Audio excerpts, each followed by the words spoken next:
मौजा एका छोट्याशा गावी झाला. त्यांच्या सामाजिक संस्था व शिक्षण क्षेत्रातील समर्पित कार्यासाठी त्यांना कर्मवीर हे टोपण नाव मिळाले. लोक त्यांना प्रेमाने अण्णा या नावाने देखील. त्यांचे पूर्ण नाव भाऊराव पायगोटा पाटील व आईचे नाव गंगाबाई असे होते. कर्मवीर भाऊराव पाटील यांचे प्राथमिक शिक्षण विटा येथे झाले व त्यांचे माध्यमिक शिक्षण राजाराम हायस्कूल कोल्हापूर येथे झाले. त्यानंतर भाऊराव पाटील सातारा येथे आले. त्यांनी शिकवणे घेण्याचे काम सुरू केले. त्यांनी दूधगाव शिक्षण मंडळाची स्थापना होतो त्याचं नाव यसाजी. 2000 जणांबरोबर एकटा खिंड लढतो त्याचं नाव बाजी.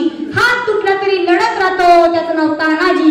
8 तासामध्ये दिल्लीहून पुण्याला घोडा आणतो त्याचं नाव संताजी.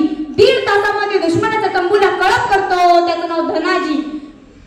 वाघाला एकटा काढतो त्याचं नाव संभाजी. आणि या सगळ्यांना एकत्र करून स्वराज्य निर्माण करतो त्याचं नाव छत्रपती शिवाजी. त्याचं नाव छत्रपती शिवाजी. मोठी देणगी देतो पण कॉलेजला दिलेले छत्रपती शिवाजी महाराजांचे नाव बदलून आपल्या वडिलांचे नाव द्या असे एका धनिकाने म्हणताच एक वेळ भीमाच्या जन्मदात्या बापाचे नाव बदलीन कॉलेजला दिलेले छत्रपतीचे नाव बदलणार नाही असे ठणकावून सांगणारे ते स्पष्ट वक्ते होते. मित्रांनो, आज आपण इथे कर्मवीर भाऊराव पाटील यांच्या जयंतीनिमित्त जमलो. या जगात कोणाला कशाचा अभिमान आहे हो? मी या शाळेचे विद्यार्थी आहे याचा मला अभिमान आहे. कोणी थोडं मोठ्याने एक प्रश्न विचारला की कर्मवीर भाऊराव पाटील म्हणजे कोण? उत्तर आलं, कर्मवीर भाऊराव पाटील ही रयत शिक्षण संस्थेचे संस्थापक होते. पण एवढं ते उत्तर नव्हतं बरं. मग ते उत्तर काय होतं?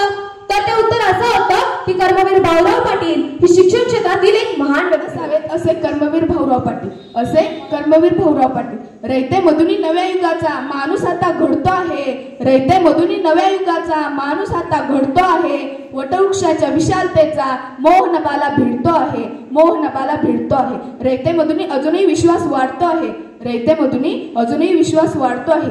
सर्वात कठीण जर कोणते काम असेल तर ते म्हणजे रयतेचा विश्वास मिळवणे. आणि मनाशी केलेल्या निर्धारात कर्मवीर यशस्वी झाले. मात्र हे कोणाच्याही ध्यानीमनी नसताना त्यांनी 4 ऑक्टोबर 1919 रोजी आशिया खंडातील सर्वात मोठी रयत शिक्षण संस्था म्हणा भावनांचाही ठाव घेतो. सुख आणि दुःख यांच्या वळणमाटांना म्हणा आसवांनाही वाव देतो.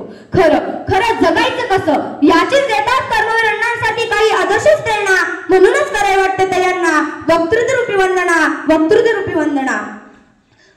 ज्ञानाचा दिवा भारतीयांच्या मनामध्ये चेतवणारा, इथल्या मनामध्ये स्वाभिमान फुलवणारा देव दगडात नसतो तर माणसात असतो हे हेरून इथल्या माणसांमध्ये माणुसकी पेरणारा लोकमहर्षी शिक्षण